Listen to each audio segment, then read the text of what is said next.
एक भरा हुआ जहाज जिसमें बहुत सारे प्रवासी लोग सवार थे अटलांटिक महासागर के बीच अचानक रहस्यमय तरीके से गायब हो जाता है। लेकिन हैरानी की बात यह है कि 4 महीने बाद वही जहाज अचानक फिर से समुद्र की सतह पर दिखाई देता है और एक दूसरी प्रवासी जहाज बेलारूस को मदद के लिए संदेश भेजता है। संदेश मिलते ही उस जहाज का कप्तान तुरंत अपना रास्ता बदल देता है और दिए गए स्थान की ओर बढ़ता है। जब वे वहाँ पहुँचते हैं तो जहाज के अंदर उन्हें एक छोटा लड़का मिलता है जिसके हाथ में एक रहस्यमयी पिरामिड होता है। कहानी शुरू होती है सन 1899 17 अप्रैल से। प्रोमीथियस नाम का एक जहाज जो प्रवासियों से भरा हुआ था अटलांटिक महासागर में सफर कर रहा था। अचानक उसका जमीन से संपर्क टूट जाता है और वो ऐसे गायब हो जाता है जैसे कभी था ही नहीं। उसके बाद उसका कोई पता नहीं चलता। 4 महीने बाद जब लोग इस घटना को लगभग भूल चुके होते हैं तभी एक और जहाज बेलारूस जो लंदन से न्यूयॉर्क जा रहा होता है उसी समुद्र के इलाके से गुजरता है जहाँ प्रोमीथियस गायब हुआ था। उन्हें बिल्कुल अंदाजा नहीं होता कि यही फैसला उनके लिए एक भयानक मुसीबत बन जाएगा। उस समय समाज में अमीर और गरीब के बीच बहुत बड़ा फर्क था। गरीब लोग नीचे के हिस्से में भट्टी बॉयलर रूम में कड़ी मेहनत करके ही टिकट जुटा पाते थे, जबकि अमीर लोग आराम से ऊपर के आलीशान रेस्टोरेंट में बैठकर स्वादिष्ट खाना खाते थे। कुछ लोग इंग्लैंड के शाही परिवार से थे तो कुछ लोग अपनी असली पहचान छुपाकर जी रहे थे, जैसे एक विदेशी औरत जो खुद को जापानी गायिका बनाकर पेश कर रही थी। लेकिन उन सब में एक बात समान थी, हर कोई जल्दी से अमेरिका पहुंचकर नई जिंदगी और पहचान पाना चाहता था। हर इंसान के पास कोई न कोई राज छुपा हुआ था। एक दिन जब सब अमीर लोग आराम से खाना खा रहे थे और अमेरिका के सपने देख रहे थे तभी अचानक एक गरीब आदमी उस रेस्टोरेंट में घुस आता है। वो बहुत विनम्रता से पूछता है कि क्या यहाँ कोई डॉक्टर है, क्योंकि उसकी बहन जो 7 महीने की गर्भवती है अचानक बहुत दर्द में है और उसकी हालत गंभीर हो गई है। वो आदमी सबके सामने घुटनों पर बैठकर मदद की भीख मांगता है, लेकिन वहाँ मौजूद अमीर लोग ऐसे व्यवहार करते हैं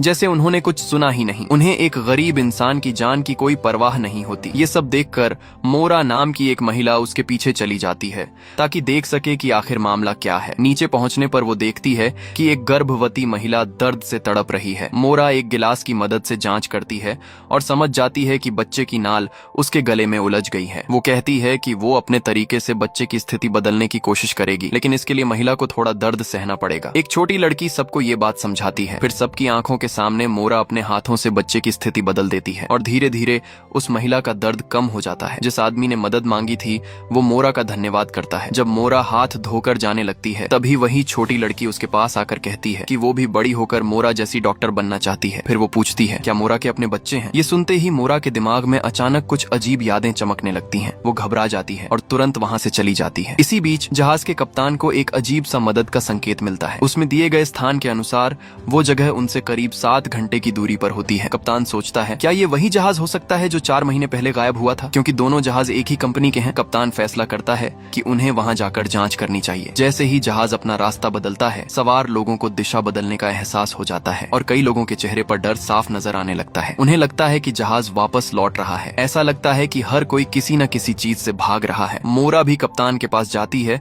और उससे सीधे सवाल करती है। तब कप्तान उसे प्रोमीथियस जहाज के गायब होने की पूरी कहानी बताता है और कहता है कि जो सिग्नल अभी मिला है बहुत मुमकिन है कि वही जहाज भेज रहा हो। मोरा कप्तान से पूछती है क्या उस जहाज पर अभी भी कोई जिंदा हो सकता है। कप्तान कहता है कि संभावना बहुत कम है, लेकिन जब सिग्नल मिला है तो हो सकता है कुछ लोग अब भी जिंदा हो। मोरा वहाँ से चली जाती है और उसके जाते ही कप्तान अपनी दराज से एक अजीब सा लिफाफा निकालता है। उस पर कुछ रहस्यमयी निशान बने होते हैं और भेजने वाले का नाम होता है एक्ट। पीछे एक लाइन लिखी होती है जो खो गया है वो एक दिन जरूर मिल जाएगा। थोड़ी देर बाद कप्तान फर्स्ट क्लास के सभी लोगों को इकट्ठा करता है। वो बताता है कि वो लोग उस गायब जहाज की तरफ जा रहे हैं, इसलिए सबको ये जानना जरूरी है। कुछ लोग इस फैसले से खुश नहीं होते, लेकिन उनकी कोई नहीं सुनता। कप्तान के हिसाब से प्रोमीथियस जहाज पर 1423 लोग सवार थे। अगर सिग्नल मिला है तो इसका मतलब है कि उनमें से कुछ लोग अभी भी जिंदा हो सकते हैं और उन्हें बचाना जरूरी है। इसी के साथ जहाज की रफ्तार बढ़ा दी जाती है और कुछ घंटों बाद दूर समंदर में एक जहाज दिखाई देता है। वो सच में प्रोमीथियस ही होता है। अचानक आसमान में एक तेज रोशनी उठती है और उस सुनसान जहाज को देखकर सबके दिल में अजीब सा डर बैठ जाता है। कप्तान का सहायक उसे वापस लौटने की सलाह देता है। वो कहता है कि कंपनी को लोकेशन भेज देते हैं, वही लोग आकर संभाल लेंगे, लेकिन कप्तान मानने से इनकार कर देता है। वो फैसला करता है कि कुछ लोग पहले वहां जाकर खुद हालात देखेंगे। मोरा तुरंत आगे आती है और कहती है कि वो भी साथ जाएगी क्योंकि वो डॉक्टर है और जरूरत पड़ सकती है। सावधानी के लिए कप्तान एक पादरी रामिरो को भी साथ ले जाता है क्योंकि समुद्र में भूतिया जहाजों की कहानियां हमेशा से सुनने को मिलती रही हैं। फिर सब लोग एक छोटी नाव में बैठकर प्रोमीथियस के पास पहुंचते पहुंचते हैं। अजीब बात ये होती है कि कप्तान जोर जोर से आवाज लगाता है लेकिन कोई जवाब नहीं देता। पूरा जहाज इतना शांत होता है कि डर और भी बढ़ जाता है। आखिर सच्चाई जानने के लिए सब लोग सीढ़ी के सहारे जहाज पर चढ़ जाते हैं। अंदर पहुंचते ही वो देखते हैं कि हर जगह टूट फूट और बर्बादी फैली हुई है। ऐसा लगता है जैसे यहाँ बहुत समय से कोई जिंदा ही नहीं है। धीरे धीरे डर सबके दिल में घर करने लगता है। तभी खोजबीन करते हुए कप्तान के पैर के पास एक कपड़े का टुकड़ा मिलता है। वो उसे उठाकर ध्यान से देखता है। उस पर कुछ अजीब निशान बने होते हैं। उसे देखकर कप्तान को जैसे कुछ याद आ जाता है और वो तुरंत उसे छुपा लेता है। मोरा उससे पूछती है कि क्या हुआ, लेकिन वो कुछ नहीं बताता। इसके बाद सब लोग कंट्रोल रूम में पहुंचते हैं और वहाँ जो देखते हैं उससे सब हैरान रह जाते हैं। जिस मशीन से सिग्नल भेजा जाता है वो तो बहुत पहले से खराब पड़ी है। तो फिर सवाल ये उठता है, अगर मशीन खराब है तो सिग्नल आया कैसे? क्या ये किसी मरे हुए इंसान की आत्मा का काम है? सबके चेहरे पर डर साफ नजर आने लगता है। तभी अचानक दूर से एक आदमी उनके जहाज केरबेरोस से चढ़कर यहाँ आ जाता है। इसी बीच मोरा की नजर नीचे पड़ती है। वहाँ एक हरे सुनहरे रंग का अजीब सा कीड़ा रेंग रहा होता है। उसे देखकर मोरा को अपनी पुरानी धुंधली यादें याद आने लगती हैं और वो अनजाने में उस कीड़े के पीछे पीछे चल पड़ती है। कीड़ा उसे एक बंद अलमारी तक ले जाता है जिसका दरवाजा लोहे की छड़ से अटका हुआ होता है। मोरा हैरान होती है। तभी अंदर से जोर जोर की दस्तक की आवाज आती है। ये सुनते ही सब लोग डर जाते हैं। किसी को नहीं पता कि अंदर क्या बंद है। ज्यादातर लोग पीछे हट जाते हैं लेकिन मोरा थोड़ी हिम्मत करके आगे बढ़ती है। वो कप्तान की तरफ देखती है जिसके हाथ में बंदूक होती है। इशारा करती है कि अगर अंदर कुछ खतरनाक निकले तो वो गोली चला दे। फिर हिम्मत करके वो दरवाजा खोलती है लेकिन अंदर जो होता है वो देखकर सब हैरान रह जाते हैं। अंदर कोई डरावनी चीज नहीं बल्कि एक बिल्कुल साफ सुथरा छोटा लड़का खड़ा होता है। वो चुपचाप बाहर आता है और सीधे मोरा के पास आकर रुक जाता है। फिर वो अपनी जेब से एक अजीब सा काला त्रिकोण पिरामिड निकालता है और मोरा को दे देता है। ये सब इतना अजीब और रहस्यमय होता है कि कोई समझ ही नहीं पाता ये लड़का आखिर है कौन। मोरा उससे बात करने की कोशिश करती है लेकिन वो कुछ भी नहीं बोलता, जैसे कि वो गूंगा हो। एक डॉक्टर होने के नाते मोरा उसके दिमाग की जांच करने के लिए आगे बढ़ती है। मोरा जब उस लड़के की जांच करने लगती है तो उसे अचानक उसकी गर्दन के पीछे एक अजीब सा निशान दिखाई देता है। ये निशान बिल्कुल वैसा ही होता है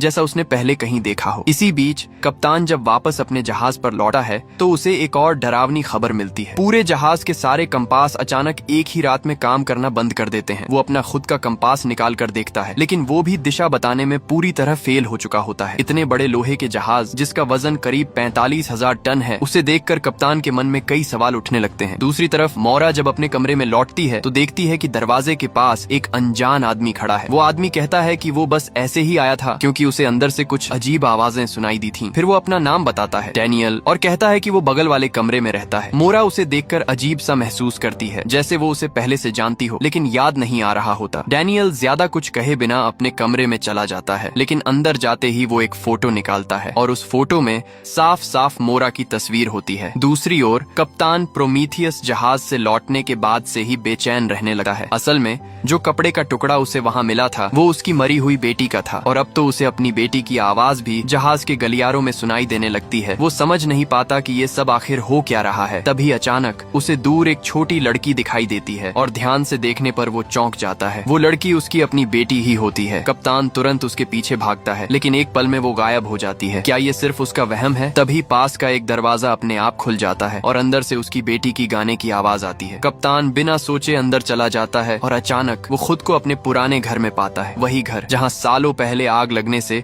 उसकी पत्नी और बच्चे मर गए थे। कप्तान जानता है कि ये सब शायद एक भ्रम है लेकिन फिर भी वो अपने आंसू नहीं रोक पाता। वो अपनी बड़ी बेटी को गले लगाता है लेकिन अगले ही पल अचानक आग की लपटें चारों तरफ फैल जाती हैं। कुछ देर बाद जब उसे होश आता है तो सब कुछ जलकर खंडहर बन चुका होता है। उसी समय उसे एक हरा कीड़ा दिखाई देता है। वो धीरे धीरे उसके पीछे चलता है। कीड़ा रेंगते हुए एक फायर प्लेस के अंदर चला जाता है और जब वो दूसरी तरफ निकलता है तो कप्तान खुद को फिर से जहाज के कमरे में पाता है। अब सवाल ये है, जो कुछ अभी हुआ वो सच था या सिर्फ एक सपना? और उस कमरे में ये अजीब गुप्त रास्ता आखिर आया कहाँ से? इसी दौरान एक छोटी लड़की जो अपने खिलौने के साथ खेल रही होती है उसे वही हरा कीड़ा दिखाई देता है। वो झुककर उसे ध्यान से देखने की कोशिश करती है लेकिन कीड़ा अचानक भाग जाता है। लड़की बिना सोचे उसके पीछे दौड़ पड़ती है और उसे फॉलो करते करते जहाज के डेक तक पहुंच जाती है। तभी अचानक एक आदमी उसके सामने आ जाता है। वो झुककर उस कीड़े को अपने हाथ में उठा लेता है। कुछ समय बाद कप्तान फिर से सभी लोगों को इकट्ठा करता है। इस बार वो एक बड़ा फैसला लेता है। वो प्रोमीथियस जहाज को साथ लेकर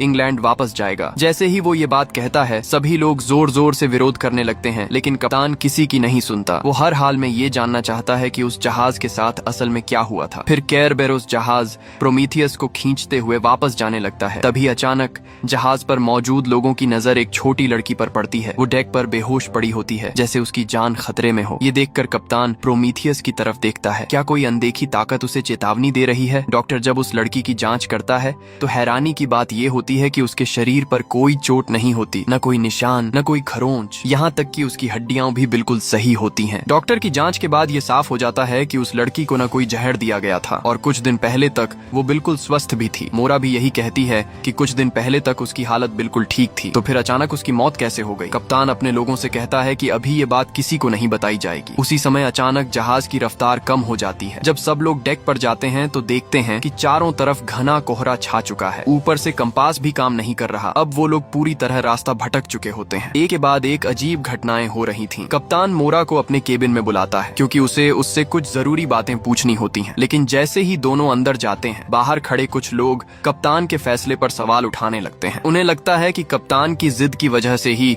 सब इस मुसीबत में फंसे हैं। इधर केबिन में कप्तान मोरा को वो कपड़े का टुकड़ा दिखाता है और बताता है कि ये उसकी बेटी के कपड़ों का हिस्सा है। वो कहता है कि ये डिजाइन उसकी पत्नी ने अपने हाथों से बनाया था। लेकिन हैरानी की बात ये है कि उसकी पत्नी और बच्चे 2 साल पहले घर में लगी आग में मर चुके हैं। तो फिर ये चीज उस जहाज पर कैसे पहुंची? कप्तान ये भी बताता है कि उसे हाल ही में ऐसी चीजें दिखाई दे रही हैं जो असल में हैं ही नहीं। सब कुछ बहुत अजीब और समझ से परे है। मोरा उसकी बात सुनकर कहती है कि शायद ये सब मानसिक दबाव की वजह से हो रहा है, यानी उसे भ्रम हो रहे हैं। लेकिन कप्तान उसे यकीन दिलाने के लिए बिस्तर के नीचे का ढक्कन हटाता है और दिखाता है कि वहाँ एक गुप्त रास्ता है। वो कहता है कि उसे इस जहाज का हर कोना पता है और यहाँ पहले कभी ऐसा रास्ता नहीं था। इससे उसे शक होता है कि ये सब जहाज की कंपनी का कोई खेल है। शायद प्रोमीथियस ने कुछ ऐसा खोज लिया था जिसकी वजह से उसके साथ ये सब हुआ। अब कप्तान उस जहाज की लॉग बुक ढूंढना चाहता है क्योंकि उसमें शायद सारे जवाब छुपे हो सकते हैं। मोरा भी उसके साथ जाने के लिए तैयार हो जाती है। दोनों एक छोटी नाव में बैठकर फिर से प्रोमीथियस की तरफ निकल जाते हैं, लेकिन उन्हें नहीं पता होता कि उनके पीछे क्या चल रहा है। इधर जहाज पर कप्तान के कुछ लोग मिलकर एक साजिश रच रहे होते हैं। दूसरा अफसर, जिसे सब दाढ़ी वाला कहते हैं, कप्तान के आदेश को मानने से इनकार कर देता है। वो नीचे गरीब लोगों के हिस्से में जाता है और उस गर्भवती महिला को ढूंढता है। असल में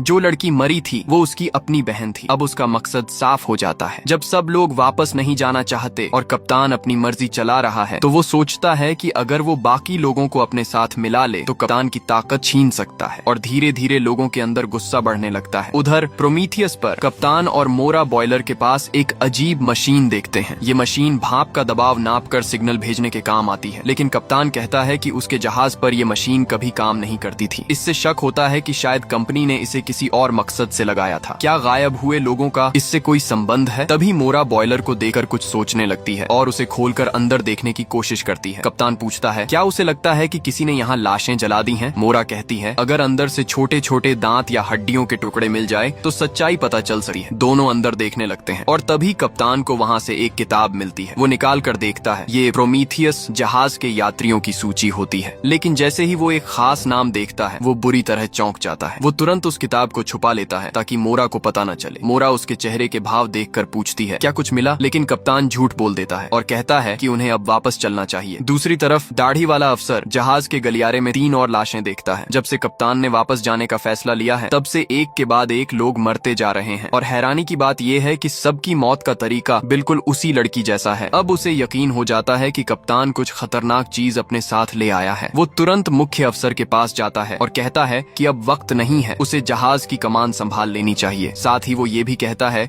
कि प्रोमीथियस जहाज को डुबा देना चाहिए, लेकिन मुख्य अफसर हिचकिचाता है और कहता है कि वो कप्तान के लौटने का इंतजार करेगा। अब दाढ़ी वाला किसी और पर भरोसा नहीं करता, वो खुद ही कदम उठाने का फैसला करता है। दाढ़ी वाला अफसर अब नीचे के लोगों को भड़काने लगता है। वो उन्हें कप्तान के खिलाफ खड़े होने के लिए उकसाता है। वैसे भी ये लोग पहले से ही वापस जाने के खिलाफ थे। ऊपर से लगातार हो रही मौतों ने सबके अंदर गुस्सा भर दिया था। कुछ ही समय में सभी लोग उसके साथ खड़े हो जाते हैं और अब जहाज पर बगावत होने वाली होती है। उधर कप्तान को इस सब की कोई खबर नहीं होती। वो फिर से उस यात्री सूची को निकालकर देख रहा होता है। इस बार उसकी हैरानी की वजह साफ होती है। उसे उस लिस्ट में मोरा का नाम दिखाई देता है, यानी मोरा का नाम उसी जहाज प्रोमीथियस के यात्रियों में दर्ज है। अब सवाल ये उठता है, क्या मोरा की खोई हुई यादों का इस जहाज से कोई संबंध है? इसी दौरान जब मोरा समंदर की तरफ खोई हुई सी देख रही होती है तभी डैनियल उसके पास आता है। वो उसे बताता है कि जहाज पर बगावत शुरू हो चुकी है और उसे तुरंत अपने कमरे में लौट जाना चाहिए, नहीं तो वो भी खतरे में पड़ सकती है। उसी वक्त दाढ़ी वाला अफसर अफसर और उसके लोग गुस्से में कप्तान की तरफ बढ़ते हैं, लेकिन वो मोरा को कुछ नहीं कहते और मोरा भी जल्दी से अपने कमरे की तरफ भागती है। उसे डर होता है कि अगर कप्तान के साथ कुछ हुआ तो उसके कमरे में मौजूद वो छोटा लड़का भी खतरे में पड़ सकता है। कुछ ही देर में वो लोग कप्तान के कमरे में घुस जाते हैं और जो भी उनका साथ नहीं देता उसे पकड़ लेते हैं। यहाँ तक कि मुख्य अफसर को भी। कप्तान कुछ समझ ही नहीं पाता और देखते ही देखते पूरा जहाज उनके कब्जे में चला जाता है। लेकिन क्या सच में अब सब उनके हाथ में है? इसी बीच डैनियल एक अजीब सा उपकरण निकालता है और उस पर कुछ सेटिंग्स बदलता है। जैसे ही वो ऐसा करता है, दूर खड़े प्रोमीथियस जहाज के अंदर की मशीनें अपने आप चलने लगती हैं और अचानक करीब 45,000 टन वजन वाला वो विशाल जहाज हवा में गायब हो जाता है। सबसे हैरानी की बात यह है कि केरबेरोस पर मौजूद किसी को इसका पता भी नहीं चलता। उधर दाढ़ी वाले अफसर के नेतृत्व में वो लोग कप्तान को बंदी बना लेते हैं, लेकिन इसके बावजूद जहाज पर अजीब मौतों का सिलसिला रुकता नहीं। लोग एक एक करके मरते जा रहे हैं और हर किसी की मौत बिल्कुल एक जैसी, बिना किसी बाहरी चोट के। तभी अचानक लोगों को पता चलता है कि प्रोमीथियस जहाज गायब हो चुका है। सब हैरान रह जाते हैं,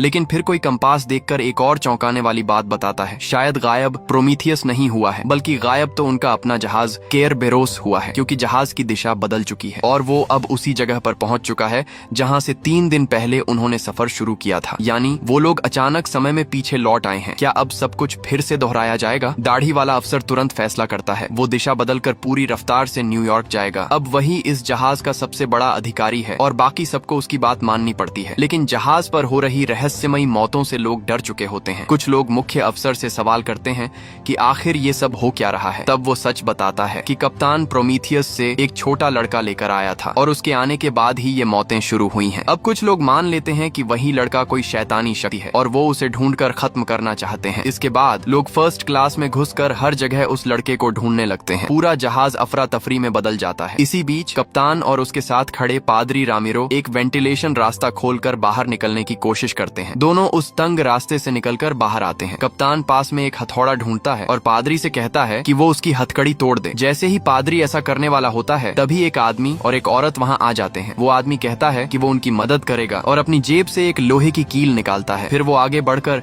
उस कील को हथकड़ी के जोड़ में फंसा देता है। वो आदमी पादरी को इशारा करता है कि बस उस जोड़ पर चोट मारो और जैसे ही पादरी 2 जोरदार वार करता है, कप्तान की हथकड़ी टूट कर गिर जाती है। आजाद होते ही कप्तान कहता है कि वो एक लाइफ बोट लेकर प्रोमीथियस जहाज पर जाएगा और वहाँ का टेलीग्राफ ठीक करके कंपनी को मदद का संदेश भेजेगा। शायद वो अब उन बागी लोगों के साथ नहीं रहना चाहता था। उधर जैसे किसी खतरे का एहसास हो गया हो, वो छोटा लड़का मोरा को अपने साथ ले जाता है। वो दोनों एक हरे कीड़े के पीछे पीछे चलते हैं और रास्ते में खोज रहे लोगों से बचते हुए आगे बढ़ते हैं। जब कीड़ा एक कमरे के अंदर चला जाता है तो मोरा और लड़का भी उसके पीछे अंदर चले जाते हैं, लेकिन उन्हें पता नहीं होता कि एक नौजवान उन्हें चुपके से देख रहा है। अंदर जाते ही मोरा कप्तान और बाकी लोगों को देखती है। वो तुरंत उसके पास जाती है और कहती है कि वो उसे ढूंढ रही थी, लेकिन कप्तान उसे रोककर सवाल पूछता है उसे प्रोमीथियस के बारे में कितना पता है। दरअसल कप्तान अब उस लिस्ट के बारे में सच जानना चाहता था। मोरा कुछ कह पाती उससे पहले ही छोटा लड़का उसके सामने खड़ा हो जाता है, जैसे उसे बचा रहा हो। तभी उस नौजवान की बताई हुई जगह पर दाढ़ी वाला अफसर अपने लोगों के साथ पहुंच जाता है। कप्तान उन्हें शांत करने की कोशिश करता है, लेकिन दाढ़ी वाला गुस्से में उसे पीछे हटने को कहता है। वो चिल्लाकर कहता है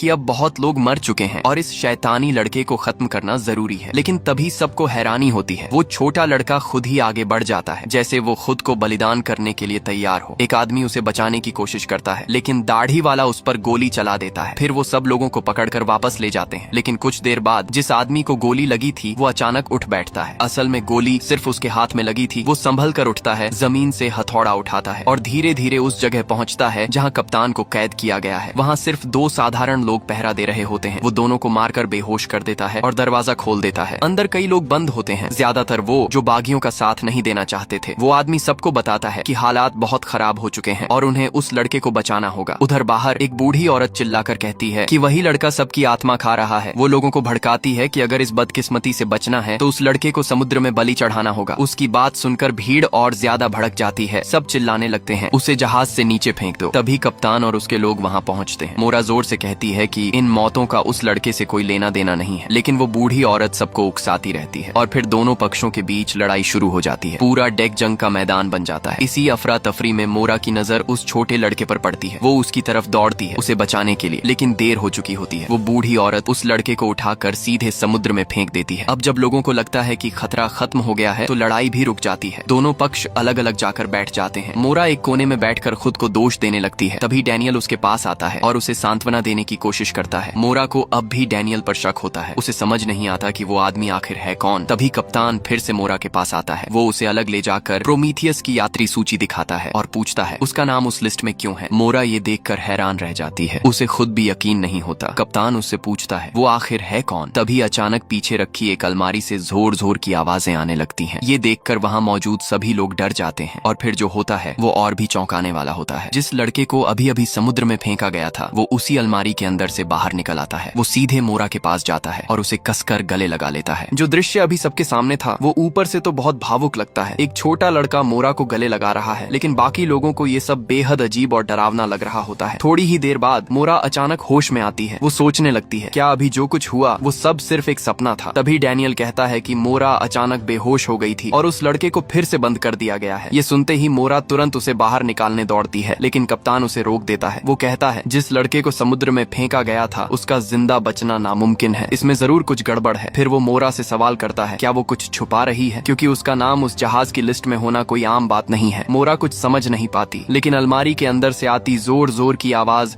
उसे बेचैन कर देती है। वो सीधे उस अलमारी के पास जाती है और तभी एक हैरान कर देने वाला नजारा सामने आता है। ऐसा लगता है जैसे समय और जगह दोनों रुक गए हों। सब कुछ एकदम स्थिर हो जाता है। मोरा धीरे धीरे आगे बढ़ती है और जमीन पर पड़ी एक गोली को देखती है। वो हाथ बढ़ाकर उस गोली को उठा लेती है जैसे सब कुछ उसके कंट्रोल में हो। वो आसपास खड़े लोगों को देखती है, लेकिन किसी को समझ नहीं आता कि ये क्या हो रहा है। तभी फिर से अलमारी के अंदर से आवाज आती है और मोरा को याद आता है कि लड़का अभी भी अंदर बंद है। वो तुरंत अलमारी खोल देती है। अब सवाल ये है क्या ये सब उसी लड़के की वजह से हो रहा है। जैसे ही लड़का बाहर आता है मोरा उससे पूछती है ये सब क्या है, लेकिन लड़का कुछ नहीं बोलता, बस उसका हाथ पकड़कर उसे वहाँ से बाहर ले जाता है। अचानक पूरे जहाज में तेज अलार्म बजने लगता है और फिर जो होता है वो और भी खौफनाक है। ज्यादातर लोग जैसे किसी अजीब असर में आ जाते हैं। उनकी आंखें खाली हो जाती हैं और वो बिना कुछ सोचे समझे चलने लगते हैं। एक महिला अपनी बेटी की आवाज सुनती है। वो पलट कर देखती है, लेकिन अगले ही पल वो सीधे रेलिंग पार करके समुद्र में कूद जाती है। मोरा ये देखकर दंग रह जाती है और फिर एक एक करके कई लोग बिना सोचे समझे समुद्र में कूदने लगते हैं। पूरा दृश्य इतना डरावना होता है जैसे सब लोग खुद ही मौत की तरफ जा रहे हों। उधर छोटा लड़का मोरा को अपने कमरे में ले जाता है। वो बिस्तर हटाता है और नीचे छिपा एक गुप्त दरवाजा खोलता है। फिर वो चुपचाप उस रास्ते के अंदर उतर जाता है। मोरा भी पीछे पीछे जाती है और देखती है कि लड़के के हाथ में वही हरा कीड़ा है। कीड़ा अचानक तेजी से एक दिशा में बढ़ता है और जैसे ही वो आगे जाता है एक नया रास्ता खुल जाता है। लड़का उसके पीछे पीछे चल देता है और मोरा भी मजबूरी में उसके पीछे जाती है। अंदर एक अजीब सुरंग बन चुकी होती है। मोरा बिना रुके उसमें आगे बढ़ती है और जब वो बाहर निकलती है तो वो खुद को एक बिल्कुल अलग जगह पर पाती है। ऐसा लगता है जैसे वो किसी और दुनिया में आ गई हो। अब साफ हो जाता है कि वो हरा कीड़ा उन्हें एक जगह से दूसरी जगह ले जा सकता है, यानी वो समय और जगह के बीच रास्ता खोलता है। लेकिन तभी मोरा देखती है कि लड़का कहीं गायब हो चुका है। दूर उसे एक बड़ा सा घर दिखाई देता है और वो वहाँ जाने का फैसला करती है। उधर जहाज पर डैनियल जल्दी जल्दी मोरा के कमरे में पहुँचता है और जैसे ही वो खुला हुआ गुप्त रास्ता देखता है वो गुस्से में कुछ कहता है और तुरंत अंदर कूद जाता है। लेकिन इस बार वो रास्ता बंद हो चुका होता है। डैनियल तुरंत अपना अजीब उपकरण निकालता है और कुछ सेटिंग्स बदलता है। कुछ ही पल में वो रास्ता फिर से खुल जाता है। वो तेजी से अंदर घुसता है और बाहर निकलते ही दूर उस लड़के को देख लेता है। इस बार वो छोटा लड़का पहली बार बोलता है। उनकी बातचीत से ये पता चलता है कि मोरा ने सच में अपनी कुछ यादें खो दी हैं और डैनियल किसी ऐसे इंसान को रोकना चाहता है जो बार बार इस पूरी घटना को फिर से शुरू कर देता है, यानी एक नया चक्र शुरू होने वाला है। अब धीरे धीरे सच्चाई सामने आने लगती है। ऐसा लगता है कि ये जहाज जिस दुनिया में है वो असली दुनिया ही नहीं है। जब मोरा उस बड़े घर के अंदर जाती है तो देखती है कि पूरा कमरा खाली है और बीच में सिर्फ एक अजीब सी कुर्सी रखी हुई है। ये वही जगह होती है जो वो बार बार अपने सपनों में देखती रही है, लेकिन फिर भी उसे कुछ भी याद नहीं आता। तभी पीछे से एक आदमी की आवाज आती है। मोरा मुड़कर देखती है और सामने उसका अपना पिता खड़ा होता है। वो गुस्से में पूछता है तुमने वो चीज कहाँ छुपाई है। मोरा समझ ही नहीं पाती कि वो किस चीज की बात कर रहा है। तभी अचानक दो लोग आते हैं और मोरा को पकड़कर उस कुर्सी पर बैठा देते हैं। फिर उसे एक अजीब सा इंजेक्शन दिया जाता है। जब मोरा होश में आती है तो वो खुद को फिर से जहाज पर पाती है। वो अपनी कलाई पर पड़े निशान देखती है और समझ जाती है कि जो कुछ अभी हुआ वो सपना नहीं हकीकत थी। अब वो तुरंत कप्तान के पास जाती है, लेकिन कप्तान अब उस पर शक करने लगा है। एक तो उसका नाम उस लिस्ट में था और दूसरा वो उस लड़के के साथ अचानक गायब कैसे हो गई। मोरा कहती है कि उसे कुछ बातें समझ में आई हैं, लेकिन सच बहुत ही अजीब और पागलपन जैसा है। कप्तान उसे एक शांत जगह पर ले जाता है ताकि वो आराम से सब समझा सके। मोरा बताती है फ्रैंकलिन उसकी माँ का सरनेम है और उसका असली नाम मोरा सिंगलेटन है। उसका पिता वही है जो इस जहाज कंपनी का असली मालिक है। मोरा को शक है कि उसका पिता इन जहाजों के बहाने लोगों पर दिमाग से जुड़े खतरनाक प्रयोग कर रहा है। शायद उसके भाई को ये सच्चाई पता चल गई थी, इसलिए उसने मोरा को न्यूयॉर्क में मिलने के लिए बुलाया था। मोरा कहती है कि उसे 4 महीने पहले ही वहाँ पहुँच जाना चाहिए था, यानी हो सकता है कि वो सच में प्रोमीथियस जहाज की यात्री रही हो। लेकिन सबसे अजीब बात यह है कि उसे उस पूरे समय की कोई याद ही नहीं है। तभी उसकी नजर मेज पर रखे हरे कीड़े पर पड़ती है। वो तुरंत उसे एक गिलास से ढक देती है और फिर एक डिब्बे में बंद कर देती है। उसे भले ही ये समझ नहीं आता कि ये कैसे काम करता है, लेकिन उसने उस लड़के को इसका इस्तेमाल करते देखा था। जब वो उस कीड़े को एक गुप्त दरवाजे के पास रखती है तो वो कीड़ा धीरे धीरे दीवार के पार चला जाता है और अचानक एक नया रास्ता खुल जाता है। मोरा बिना समय गंवाए उस रास्ते में घुस जाती है और कप्तान भी उसके पीछे पीछे आता है, लेकिन इस बार वो जगह पहले से अलग होती है। तभी कप्तान कुछ ऐसा देखता है कि वो घबराकर आगे भागने लगता है। मोरा उससे पूछती है क्या वो जानता है ये जगह क्या है। कप्तान दुख भरी आवाज में कहता है ये मेरा घर है, वही घर जहां उसकी पत्नी और बच्चे आग में जलकर मर गए थे। वो अब भी उस दर्द को भूल नहीं पाया है, लेकिन सवाल ये है अभी कुछ देर पहले वो दोनों जहाज पर थे तो फिर यहाँ कैसे पहुंच गए। उधर दूसरी तरफ डैनियल अपने उपकरण से जहाज को कंट्रोल कर रहा होता है। कुछ सेटिंग्स बदलने के बाद वो उस अजीब आवाज को बंद कर देता है। डेक पर खड़ी एक महिला जो कूदने वाली थी अचानक होश में आ जाती है और उसे समझ ही नहीं आता कि वो वहाँ कैसे पहुंची। इसी के साथ मोरा और कप्तान भी वापस जहाज पर आ जाते हैं। जब सभी लोग इकट्ठा होते हैं तो उन्हें एहसास होता है कि 1000 से ज्यादा लोगों में से अब सिर्फ कुछ ही बचे हैं। तभी मुख्य अफसर कप्तान को कंपनी का एक मैसेज दिखाता है। उसमें सिर्फ 2 शब्द लिखे होते हैं, जहाज डुबो दो। अब सवाल ये उठता है क्या उन्हें प्रोमीथियस जहाज को डुबाना होगा ताकि ये सब खत्म हो जाए। तभी अचानक डैनियल सामने आता है और कहता है ये आदेश प्रोमीथियस के लिए नहीं है, ये हम सब के लिए है। वो बताता है कि अगर जहाज पर मौजूद सभी लोग मर जाते हैं तो ये पूरा चक्र फिर से शुरू हो जाएगा। अपनी बात साबित करने के लिए वो सबको नीचे ले जाता है, जहाँ वे देखते हैं कि जहाज की दीवारों पर अजीब काले क्रिस्टल फैल रहे हैं जो धीरे धीरे हर जगह छा रहे हैं। डैनियल सबको चेतावनी देता है इन्हें छूना मत और जहाज को तुरंत आगे बढ़ाना जरूरी है, वरना सब मर जाएंगे। अब अमीर और गरीब सबको मिलकर काम करना पड़ता है ताकि जहाज को फिर से चलाया जा सके। इसी दौरान मोरा कप्तान के साथ फिर से उसी गुप्त रास्ते से उस दूसरी दुनिया में पहुंचती है। वहां उसके पिता नहीं होते, लेकिन जब कप्तान खिड़की खोलता है तो वो देखकर चौंक जाता है। खिड़की के बाहर जो दिख रहा होता है वो कोई बाहर की दुनिया नहीं बल्कि खुद जहाज का ही हिस्सा होता है। ये देखकर दिमाग सुन्न हो जाता है। मोरा भी पास जाकर लकड़ी के तख्ते हटाने लगती है ताकि वो सच को और साफ देख सके। दीवार के पीछे कोई दूसरी दुनिया नहीं बल्कि सिर्फ जहाज का बाहरी लोहे का ढांचा होता है। यानी क्या वो लोग कभी इस जहाज से बाहर निकले ही नहीं। अब सच्चाई धीरे धीरे खुलने लगती है। असल में ये पूरी दुनिया एक वर्चुअल सिस्टम है, एक नकली दुनिया जिसमें ये सब लोग फंसे हुए हैं। सच्चाई जानने के लिए मोरा खुद इस सिस्टम के अंदर जाकर वजह ढूंढने की कोशिश करती है, लेकिन इस बार वो वापस नहीं आ पाती क्योंकि सिस्टम को किसी ने अपडेट करके बदल दिया है। अब वो पहले जैसा नहीं रहा और मोरा का उस पर कंट्रोल भी खत्म हो चुका है। इतना ही नहीं, उसकी पुरानी यादें भी मिटा दी जाती हैं और उसे एक नई पहचान दे दी जाती है, एक साधारण अकेली लड़की की। लेकिन मोरा ने पहले से ही एक चाल चल रखी थी। उसने अपने लिए एक कुंजी और संकेत छुपा कर रखा था जिसकी मदद से वो कभी भी इस नकली दुनिया से बाहर आ सकती थी। लेकिन ये बात सिस्टम के अंदर मौजूद एक और ताकत को पता चल जाती है और वो कोई और नहीं बल्कि उसका खुद का पिता होता है। असल में मोरा ने पहले अपने पिता का कोड इस सिस्टम में डाला था, लेकिन लगातार अपडेट्स के कारण वो कोड अब खुद सोचने समझने लगा है, यानी उसमें खुद की चेतना आ गई है। अब उसका पिता भी इस वर्चुअल दुनिया में फंस चुका है और वो उस कुंजी और संकेत को हासिल करना चाहता है ताकि खुद असली दुनिया में वापस जा सके। उसके पास अब सिस्टम को थोड़ा बहुत बदलने की ताकत भी आ चुकी है, लेकिन एक चीज ऐसी है जो इस सिस्टम के नियमों में नहीं बंधी। मोरा का बेटा, वो लड़का इस सिस्टम के नियमों से पूरी तरह आजाद है, इसलिए वो कई बार ऐसी चीजें कर पाता है जो बाकी कोई नहीं कर सकता। लेकिन क्योंकि मोरा की यादें मिटा दी गई हैं, वो अपने ही बेटे को पहचान नहीं पाती। हर बार जब सिस्टम फिर से शुरू होता है तो जहाज लंदन से न्यूयॉर्क की यात्रा पर निकलता है और इस दौरान मोरा का पिता उस कुंजी और संकेत को ढूंढने की कोशिश करता है। अगर वो ऐसा नहीं कर पाता तो जैसे ही मोरा अपने मंजिल तक पहुंचती है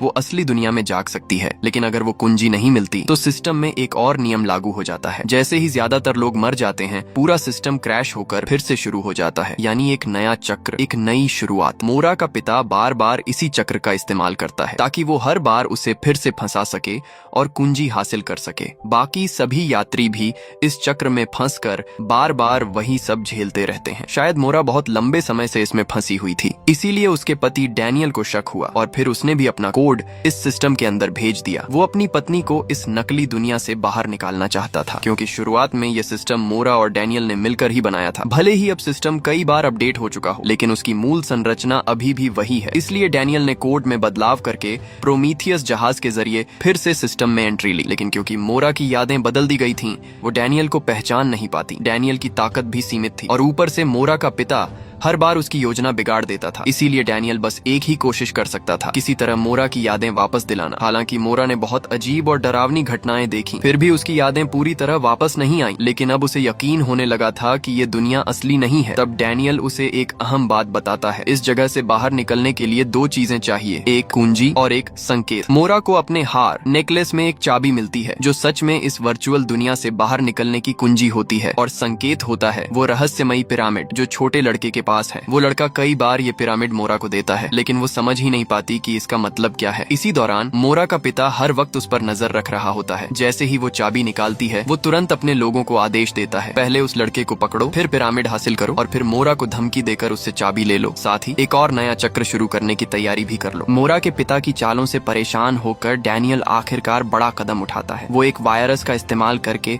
सीधे पूरे सिस्टम में घुस जाता है। उसका मकसद सिर्फ एक है, किसी भी तरह मोरा को जबरदस्ती जगा देना। लेकिन ये कदम काफी खतरनाक था, क्योंकि ये वायरस कंट्रोल में नहीं था। जैसे जैसे सिस्टम में गड़बड़ी बढ़ती है, पूरा माहौल बदलने लगता है और बाकी सभी यात्री भयानक भयानक भ्रम हेलुसिनेशन देखने लगते हैं। हर किसी के लिए ये एक डरावना सपना बन जाता है। उधर मोरा का पिता समझ जाता है कि हालात हाथ से निकल सकते हैं, इसलिए वो जल्दी से अपने लोगों को भेजकर मोरा को पकड़वा लेता है और आखिरकार उससे चाबी भी हासिल कर लेता है। इस समय मोरा को अब भी लगता है कि ये सब उसके पिता की साजिश है, लेकिन पिता उल्टा उसी पर इल्जाम लगाता है। वो कहता है कि ये पूरा सिस्टम, ये अनंत चक्र, सब कुछ मोरा की ही वजह से बना है। अब स्थिति उलटी हो चुकी है। मोरा सोचती है कि उसका पिता विलेन है और उसका पिता मानता है कि असली गुनहगार मोरा ही है। लेकिन अब उसके पास चाबी आ चुकी है, इसलिए वो तय करता है कि वो बाकी लोगों के साथ इस वर्चुअल दुनिया से बाहर निकल जाएगा और मोरा को हमेशा के लिए इसी चक्र में फंसा छोड़ देगा। लेकिन यहीं पर खेल पलट जाता है। जैसे ही मोरा की आंख खुलती है, वो जहाज पर नहीं होती, क्योंकि डैनियल ने पहले ही सिस्टम को तोड़ दिया था। पूरा जहाज वाला सिमुलेशन अब क्रैश हो चुका था। उधर जब पिता पिरामिड में चाबी लगाकर बाहर निकलने की कोशिश करता है, तो कुछ भी नहीं होता, सब बेकार। वो समझ जाता है किसी ने कोड बदल दिया है और वो कोई और नहीं, डैनियल है। इसी बीच मोरा एक जगह पहुंचती है जहां एक क्रॉस सलीब के नीचे एक कमरा होता है। अंदर जाने पर वो देखती है वहां उसकी, डैनियल और उनके बच्चे की फोटो रखी है। यानी सच्चाई अब सामने है। कुछ देर बाद डैनियल भी वहां पहुंच जाता है। वो मोरा को बताता है उसने संकेत और चाबी दोनों को बदल दिया है। अब नया पिरामिड अलग है और असली चाबी है उनकी शादी की अंगूठी। डैनियल मोरा से कहता है तुम्हें हर हाल में जागना होगा, क्योंकि असली कंट्रोल अब उसके पिता के पास नहीं है, बल्कि उसके भाई के पास है। अब पूरा राज खुलता है। ये सिस्टम असल में मोरा और डैनियल ने मिलकर बनाया था अपने बेटे की याद में। लेकिन जब मोरा इसमें आई तो उसके भाई ने इस सिस्टम पर कब्जा कर लिया। उसने इसे अपग्रेड किया और इसे स्पेस ट्रैवल में इस्तेमाल करना शुरू कर दिया। यानी जो लोग लंबे समय तक सोए रहते हैं हाइबरनेशन में, उन्हें इस वर्चुअल दुनिया में रखा जाता है ताकि वो एक अलग जिंदगी जी सकें। इस गेम में एक नियम है, सब लोग अपनी असली यादें भूल जाते हैं ताकि अनुभव असली लगे। इसी वजह से मोरा भी सब कुछ भूल चुकी थी। डैनियल बताता है कि मामला जितना दिख रहा है उससे कहीं ज्यादा जटिल है, लेकिन फिलहाल सबसे जरूरी है मोरा का जागना। और आखिरकार नई चाबी और नए संकेत की मदद से मोरा असली दुनिया में जाग जाती है। लेकिन जागने के बाद जो वो देखती है वो और भी चौंकाने वाला है। वो अंतरिक्ष स्पेस में है, चारों तरफ लोग कैप्सूल में सोए हुए हैं और वो सब भी उसी वर्चुअल गेम का हिस्सा थे। असल में ये सब एक स्पेस मिशन था जहाँ लोग लंबे सफर के दौरान इस सिस्टम में जी रहे थे, लेकिन पिता की छेड़छाड़ की वजह से सब इसमें फंस गए। अंत में मोरा को अपने भाई का एक मैसेज मिलता है जिसमें प्रोमीथियस प्रोजेक्ट का जिक्र होता है और उसे असली दुनिया में वापस आने पर स्वागत किया जाता है। लेकिन क्या ये सच में रियल वर्ल्ड है या फिर ये भी एक और लेयर है, एक और भ्रम? इसका जवाब अभी बाकी है।